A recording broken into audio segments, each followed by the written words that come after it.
You're listening to the #1 podcast for nonprofit leaders, getting your nonprofit fully funded. This is the Fundraising Masterminds Podcast. No matter how bad the situation, you never run to a situation. Well, we were having some troubles with the lights, and one of my younger colleagues Never run to a situation.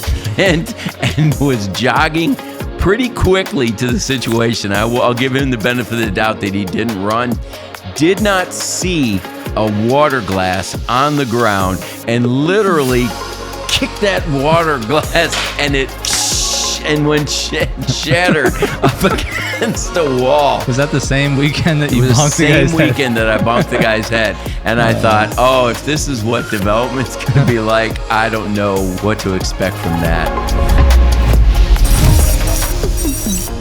Welcome back to the Fundraising Masterminds Podcast. We are so excited that you are here this week. We've got some great things lined up for you. Jim, we are going to try to keep it a little lighthearted. Yes. We kind of realized that, in the 38 years that you've had in doing 2,500 vision dinners, I don't think we've fully exhausted all the horror stories or crazy things that you've been through to try to raise all this money for Crew and all the other organizations around the world that you've been involved in. So I'm kind of curious if you wouldn't mind just sharing some of your crazy stories and experiences over the years. Well, I'll tell you, Jason, I feel like I've been through a lot of different experiences over the years. Mm-hmm. Should have said something the first development conference I ever went to, and we were hit by a car while I was in a shuttle bus. You were hit by a car? Sideswiped our bus as we were heading from the airport to the hotel. That should have said everything right away. But I can tell you one of my first experiences of being in development and my first big mistake.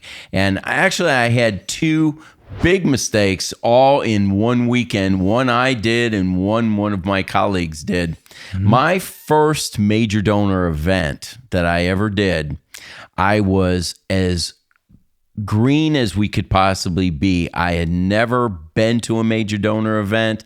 I had never helped to run a major donor event. And I volunteered to be an apprentice with one of our teams that was at the time, one of Crew's elite teams for doing major donor events. Okay. So I thought if I could just go and be a fly on the wall and learn everything that I could possibly learn, that what could go wrong, what could possibly go wrong. So you were thinking like you just want to get as much out of this as you knowledge can. as I could. You're learning, you're trying to gain experience. Yep. You're not really going to be a participant. Nope. And I wanted to be a fly on the wall, and I did not want to make an impression. I was happy to just be over to the side. Well, the first event that we had was a gathering of all the participants, all the guests at the conference. Right. And I saw one of my colleagues talking with some older gentlemen. Mm-hmm. And when I thought, well, what could go wrong with me just joining in on their conversation? Yeah. So I walk up and I come to find out that a majority of the people in the circle were with Bill Bright when he founded Crew, were high-level donors, successful people in the business world, had helped to get Crew off the ground through major gifts. Mm-hmm. And one individual in particular was in his 80s and already very frail. Well, as we were talking, he drops a piece of paper on the ground. Okay. And I'm thinking, he didn't see the piece of paper. So I go down to pick up the piece of paper with him as a 26-year-old male guy, and I go down hard to get that piece of paper. Well, he did see the piece of paper, and he goes down for the paper exactly at the same time. And boom, our heads bash each other. And this poor man, all of a sudden starts to go like this, and he starts to fall over on, and two of the guys grabbed his arms and they walk him over to the chair, and I'm just sitting there going, oh no, what have I done? I've killed one of the founders of the organization. And my heart just sank. Well, that's a great way to make a hard impression. It made a hard impression, absolutely. And I just apologized profusely. Yeah. And my colleague said to me, "Why don't you just go over into the corner over there and sit for a while?" Yeah. And it was not a pretty sight. And I can tell you, I was quite embarrassed. That same weekend, I learned a valuable lesson.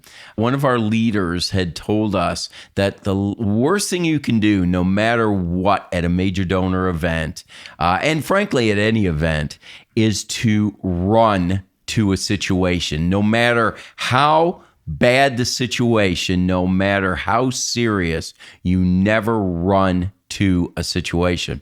Well, come to find out, we were having some troubles with the lights in one particular video, and one of my younger colleagues never went to a situation and was jogging pretty quickly to the situation. I'll give him the benefit of the doubt that he didn't run, did not see a water glass on the ground, and literally kicked that water glass, and it went shattered up against the wall. And it was quite a weekend. Was that the same weekend that you bonked the guy's head? It was the same weekend that I bonked the guy's head. And I thought, if this is what development's going to be like, I don't know what to expect from that. Serving with Bill Bright was a fun experience. And I can still remember one particular situation. I was preparing for my master's degree, right, and I was getting ready to take my comprehensive exams, and I'd been studying for weeks on end, and I decided the exams were going to start at 8 o'clock in the morning. So I head to bed about 8 o'clock. About 4 hours later, about midnight, my phone rings, and I grab for the phone, and it was Bill Bright. And Bill said, "Warm greetings, my dear brother." And he said, "I need your help with a direct mail letter. I need to get approval for a direct mail letter. We need to talk with one of our leaders in Germany. And he's asleep right now, but he'll be getting up in a couple hours. And I would like for you to connect with him about 2 o'clock in the morning. And I would like for you to get all his changes on this letter, and then call me at 4 o'clock in the morning." And so here I am. I went to bed at 8, get a call at midnight, going to be talking with a leader at 2 o'clock in the morning, and then 4 o'clock calling Bill Bright and talking through all the changes with him. And supposedly I was going to be rested and ready to take my comprehensive exams, but working for a man like Bill Bright was pretty amazing. But there were so many different experiences over the years. I had a consultant that was essentially just teaching us what were some of the best ways to raise money through mail. And one of the recommendations that they had was that we write a letter and send it certified to all the people who were on our mailing list. Now, at that time, we had about 1.2 million donors. This was in the 1980s. Now, the idea was that this would give them more importance. It would give the mailing greater importance. Well, what they hadn't planned on, and you couldn't plan on, was there was a massive snowstorm all up and down the East Coast. So some of our partners get this notification in their post office that there is an important package waiting for them at the post office. Well, of course, this happened at Christmas time, and everyone is thinking, "Oh, it's fruitcake from Aunt Millie. I've got to get to the post office." Right. And they run to the post office only to get a certified Fund Appeal letter from Campus Crusade for Christ. Yeah. And as you can imagine, that was the highest response we'd ever gotten from an appeal letter. It also was the highest rate of complaints. I had 2 file cabinets totally filled with complaint letters that just really, really set the tone for where we're going. There hasn't been a thing that you haven't seen, Jim. And over 2,500 dinners. I don't think anyone in the country has more horror stories than you, and I'm sure you're just barely cracking the surface. Memphis, Tennessee, 2005. Memphis, Tennessee, 2005. I was at the Anatole Hotel, and I was doing a dinner. The main speaker was getting ready to come up on the stage, but all of a sudden, there was a roar from next door. I walk out our door and turn to the door next door. And in the ballroom right next to us, Make-A-Wish Foundation was having a mail auction. Now, what that means is that they had set up a stage and men were walking up and down the stage in various stages of undress.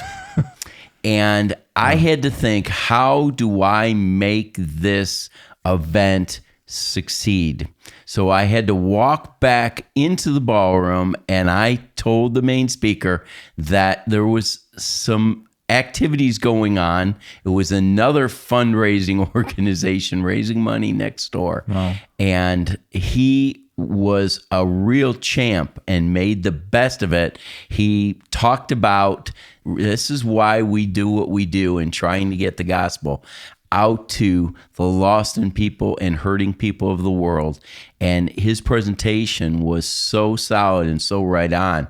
He was able to overcome the challenge of having a mail auction on the other side of the ballroom while all this was going on.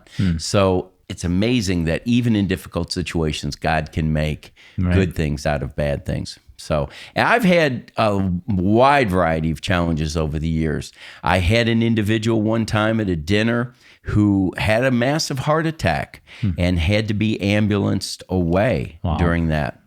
I also was one of the last people that ever saw the CareNet president, Guy Condon. Oh, wow.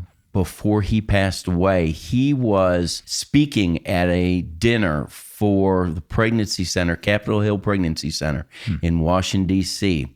And he did a marvelous presentation.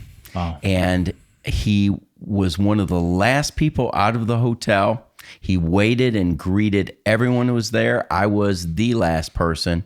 I saw him down the hall and I said, Guy, thank you very much for your presentation. He said, I'm happy to do it. And he proceeded to head into the parking garage, got in his car, and unfortunately he never made it home that night. He died in a car accident. And so to have those kinds of situations happen are truly remarkable.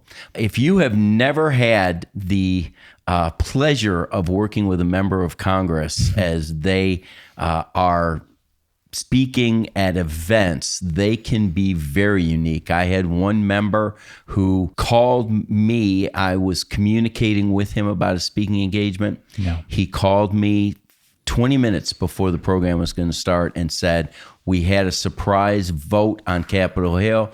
I can't be there, so if you would, please find an alternative. So we moved further on with the program.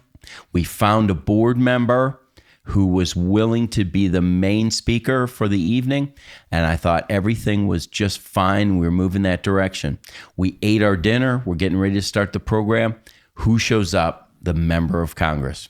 And he said, I've got good news and I've got bad news. He said, the good news is I can speak tonight. And I said, great. He said, the bad news is I have to speak right now. So you know our model and you know how it is specifically designed for a reason that you peak right at the end.